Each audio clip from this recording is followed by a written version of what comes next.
Hello, hello. Did you miss me? I sure did miss making videos. It must have been my longest break from YouTube since... ever, actually. Before leaving I said I wouldn't be making videos for a while because I would dedicate all my productive energy to university work. But I still played some video games to keep my sanity intact.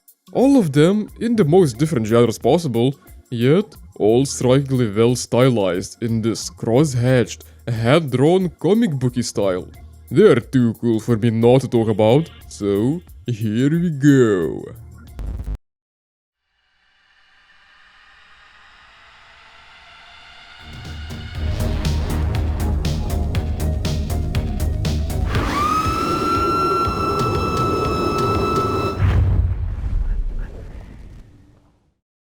Saturnalia is, as it is self-described, a roguelite survivor horror adventure set in Sardinia, Italy, a region that is filled to the brim with all sorts of funky folktales. It's a completely fresh horror game, released only last year, yet I don't really see it being talked about anywhere, especially considering its quality. Might be due to the Epic Store exclusivity. Hopefully it gets the attention it deserves when it comes out on Steam.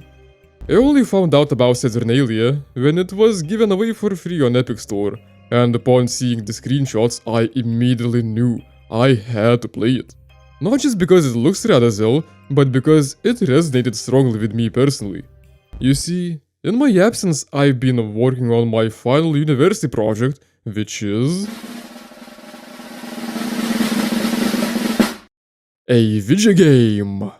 With that done, I'm both qualified video editor and a game developer. Buggers. Now I'll need to look for a job in a country with no video game industry.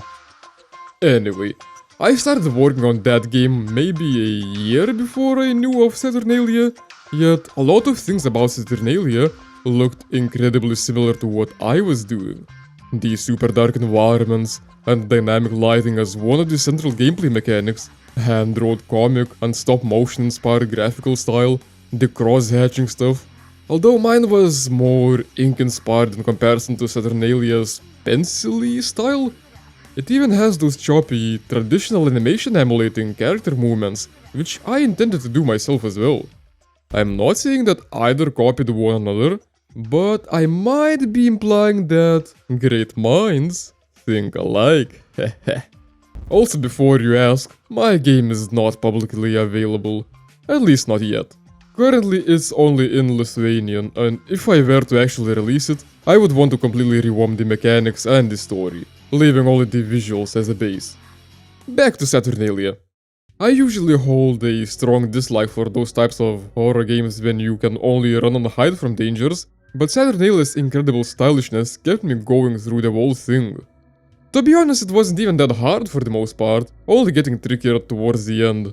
Although, there are extensive difficulty options going all the way up to Italian Extreme.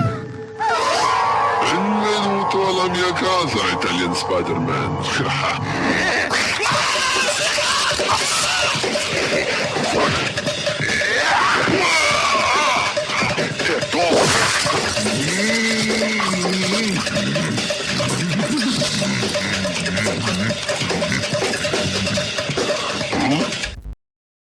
In the game you control a cast of 4 different characters, exploring an isolated haunted village at night.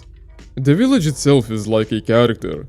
Its layout is randomized for every playthrough and after every party wipe, although I was lucky enough not to experience that. At first the village feels like a dimly lit maze, but with time you can learn the patterns of the streets like the creases of your own palms. Or if you don't, good luck skedaddling away from the big bad. It's hard to even describe who the big bad even is, because you're not allowed to look at it, or it will start hunting you. Honestly, that's clever as heck for a horror monster. The suspense and the unknown are the scariest things of all, so instead you have to listen for signs of anyone coming your way, and it's hella unsettling. For that to be effective, the sound design has to be good, and believe you me, it's good.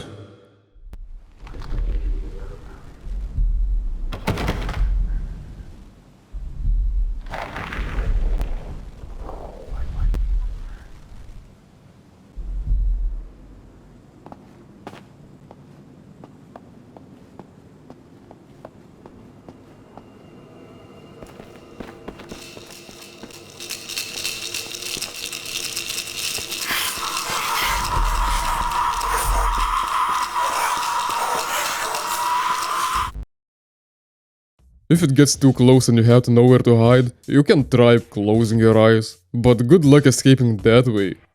The 4 playable characters you get all have different abilities and their own sub-stories, which are interesting to explore. One dude's a photographer, so he can use his camera's flash to temporarily stun the monster. The lady who just arrived by car has a compass, so she's a better navigator. The teen girl is smallest and can fit through small gaps. Her being brought up in a more superstitious family makes her have a ritual mask, which allows her to hide her gaze from the monster for an unlimited amount of time while impairing vision. But she also gets another big bad to run away from: the dad. Lastly, this dude, whose dad is stuck in an iron lung, has a mobile phone, and phones can be used to switch characters without actually meeting up with them. It's sort of a way not to only change abilities, but also fast travel.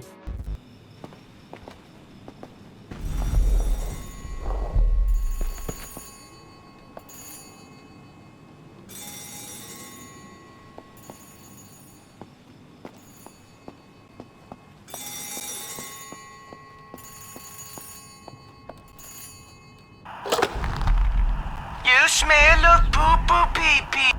The characters in a way also act as lives. You start out with one and have to recruit the others, making you stronger, because if one character is caught, another can continue, or even rescue the caught character, unless it's too late into the game, or the difficulty is increased. Then the dudes get murdered. As far as the gameplay goes, it plays a bit like a detective. You have to go around looking for clues about the horrible things that happen in this village, things important to individual characters, and a way to escape this remote place. The clues get filled in this Past Logic 2 style thought map, which is dope if you ask me. You have to figure out what to look for based on the discovered clues, and you have to find everything yourself. There is no easily accessible maps or markers. You have to figure things out for yourself. Losing characters lock you out of things that are only related to them. The game still stays beatable, but you miss out on things, so you want to try your best to survive. Being careful and quiet though isn't always an option, since quite a few things that are required to do cause quite a lot of noise, and noise attracts the bad dude. And of course I wouldn't be Jankbaron if I didn't talk about Jank, and this game certainly has some. The randomization of the village can make some buildings melt into one another in some nonsensical ways. Unless old Italian architecture was old avant-garde and stuff. I don't know, I haven't been to Italy. Sometimes the gameplay would be a bit wonky, and it can be easy to miss some story items with some of the weirder building layouts. Either way, I'd say it's a must-play if you're a horror fan, and if not, it's worth checking out just for the presentation alone.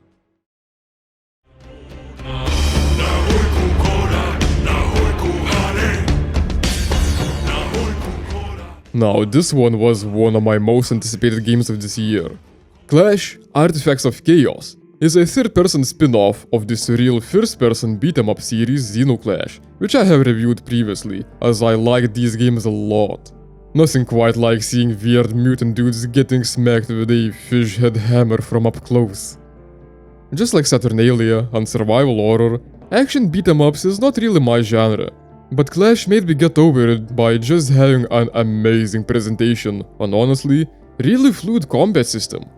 Xenoclash would be fun, but pretty clunky experiences, whereas Artifacts of Chaos takes a lot more from 2D fighting games, incorporating way more fighting styles to try out, getting the hits to feel really impactful with little freeze frames, the old school martial arts film style over-the-top sound effects, and making movement incredibly fluid. I'm usually terrible with these sort of fighting games where you need to learn and predict enemy attack patterns, but I didn't find Clash to be too hard at all, and I felt like I mastered my own fighting style really well by the end, learning all the little kinks of dodging and smacking and comboing and stuff. I liked the whole thing enough that I actually 100%ed it. Oh, and I guess the big addition is the ritual mechanic, which is central to the game's story, and that's where the artifacts part of the Artifacts of Chaos title comes in. When encountering enemies you get to play a ritual, which is a really great dice game. Might even be my favorite minigame of this sort overall. Both players have to choose an artifact, which activates upon winning, and the artifacts provide some advantage in fights, like having the first go smacking the other dude with a stick, making the other dude chug slow burning poison, summoning insects to harass the enemy, and so on. Like any dice game, it's a gamble though, but it's often worth it, especially when fighting tougher opponents. Speaking of, I have a funny story. I had been selected as a tester for the game, and at the time I couldn't talk about it due to a non-disclosure agreement, but it has expired since the release of the game, so here I go. I have no footage of it obviously, so you'll have to trust me, but at the end of the first chapter, there is this crab dude boss. In the final release, he's nerfed to bits. But obviously, crabs are the most based of the whole animal kingdom, so the dude was so based, he seemed unbeatable. You mess with Crabbo, you get this stabbo. Emphasis on seemed. I wouldn't be a master of jank if I didn't find a way. I managed to grind enough experience from regular mobs so I could deal enough damage to the dude, and then see scum to win the ritual and inflict poison on the Mr. Crabbo, so I would inflict the maximum amount of damage possible. Far as I know, I was the first one to ever beat the dude. A lot of the testers were complaining about the dude being overpowered. In the end, one of the developers told that there was a mistake and the dude was like level 15 instead of 5, and that's why he was pretty much unbeatable. I'm pretty proud of this one, even though I don't have any empirical proof. The game itself is about this bag of wrinkles named Pseudo, smacking the living crap out of anyone in his path to protect this little boy, literally named Boy. He found orphaned. In that regard, and it also being an over-the-shoulder adventure dude smacking game, it's sort of like a very psychedelic art house film version of the recent God of War's Marvel-style blockbusters. And you know what? Clash is the better dad game of the two. The relationship between Pseudo and Boy is just really wholesome the whole way. It's entertaining listening to their little dialogues, and Boy is just the cutest thing being this fluffy ball of feathers creature. Ooh, big statue. You know, they say some of these statues come alive and eat little boys. That's not true. You sure? Yes. Yes. Don't eat me, Mr. Statue. I'm very bony. Out of my face with the crappy abusive dad and puberty-struck idiot tween. You might not like it, but this is what peak male performance looks like. While the story is neat, with some cool tie-ins with the rest of Xenoclash games, the biggest part of the game is the fighting, and it's just really fun. I love the amount of fighting styles. There are plenty of movesets and special attacks to unlock. I myself specialize in this Drunken Fist meets Berserk Corvid style, combined with the almighty crab style, because I like crabs. The Crabman has been outgrabbed. There's also a leveling system which allows you to increase some base stats as well as points allocated to different fighting styles and special moves, so you really have to specialize in your favorites to maximize their potential. There is also this surreal dream dimension where you become a tree dude fighting nightmares, and that was pretty funky. It mostly serves as a surreal Metroidvania style tool to unlock passages in the day dimension, but originally that mode was meant to also have some multiplayer elements incorporated. Prior to the game's release, I really hoped I could play Artifacts of Chaos with my buddy Melon again, same as we played the Xenos, but upon release, Clash ended up being a single-player only game. Well, that's a bit disappointing. I can assure you from my time testing the game that it's actually for the better. Instead of a full co-op campaign like in Xenoclash 2, Artifacts of Chaos had this invasion system, a bit similar to the Dark Souls games. Players could join one another for some PvP or PvE action in the night dimension, but that dimension is still mostly used just to open some passageways for Pseudo, and you have to switch between the two modes constantly throughout the game. The multiplayer elements just didn't make much sense, because there's not that much important to do at night, and the time spent there usually doesn't take long at all, unless you're looking for all the collectibles. Not only the player invitation process was confusing, there just wasn't much reason for that kind of multiplayer functionality. But let's get back to the good stuff. The second main appeal of the game, aside from the combat, is the presentation. and is precisely why Clash is in this video. The previous Xenoclash games already had unique art styles, but now the more advanced technologies allowed Clash to go an extra mile to create dynamic comic book style cross-hatching shaders, which again, I was surprised by because that's what I've been experimenting with too. And I read in an interview that the devs wanted to do something similar in the older games too, it just wasn't achievable yet. The art style combined with the incredibly unique character and environment designs make for some great eye candy. The game sounds great too. All in all, it might be Ace Team's best game yet, competing with the recent Eternal Cylinder, which I loved the heck out of. It was real neat and wholesome, might still cover it sometime.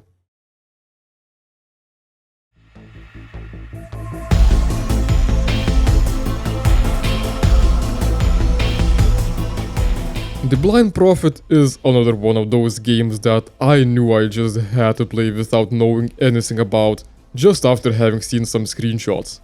It's some sort of a The Witcher meets The Darkness point-and-click adventure, drawn in an absolutely stunning style, which I could describe as neo-noir. The action takes place in a Lovecraftian fishing town, which is on the verge of dying. Most of the inhabitants are either corrupt or straight-up marauders, yet the whole place is lit in bold neon colors. Everywhere is red light district in this place. The main character is Bartholomeus, an apostle on this eternal mission to fight demons. Despite the game taking place in modern times, the one-eyed witcher wide-haired dude is carrying his trusted sword around as the main tool of his craft, and utilizes almost superhuman perception, which is a clever way of incorporating a mechanic to highlight clickable objects. I also love how a lot of scenes have the distorted fisheye perspective thingy going on. I guess that's how the dude sees the world with his one eye. I don't want to spoil the story, but the gist of it is that Bartholomeus had sensed there being an evil presence in the town, and soon after arriving, found that it is plagued by the demons of hell, disguised as people, who are slowly rotting the town and feeding on its suffering. It's almost reminiscent of something like The Crow, but with even more supernatural elements. I grew to like pacifist solutions to problems, but I must admit it is damn refreshing having a point-and-click adventure protagonist who just slashes his way through, instead of being one of those wimps doing long-winded puzzles to distract adversaries. And on top of that, the main dude isn't a completely no-bullshit stoic warrior stereotype, as he still jokes around with some of the friendlier characters. Or at least he has mastered the driest humor possible, telling dudes that he's a 1000-year-old Avenger intending to just beat up everyone single-handedly so stone-cold that people have no choice but to take it as a joke. The gameplay is about what you would expect from a point-and-click adventure, but most puzzles in the game are fairly trivial, so at times it feels like a more interactive visual novel, or rather, a comic book shapeshifted into a video game. Personally, I vibe with that. Sometimes, it's really nice to have a cool, mature story, while not having to stress out much, struggling with mechanics in efforts to experience it. There are some quirks though. I had encountered some bugs, the font is not always easy to read, and there are a few too many grammar errors. I did not quite like the old school multiple types of interaction kind of thing. It felt a bit like an outdated leftover for me, but I can understand folks who are nostalgic for that kind of gameplay. It just rubs me the wrong way when I can only, let's say, talk or look at a bum, but I also have options to pick up or use him that do nothing. If I have the options, I want them to be actual options. Otherwise it becomes a trial and error kind of thing where I have to check every interaction on every object. There are more things I liked about the game that I didn't though. The art style is stunning, and so is the soundtrack.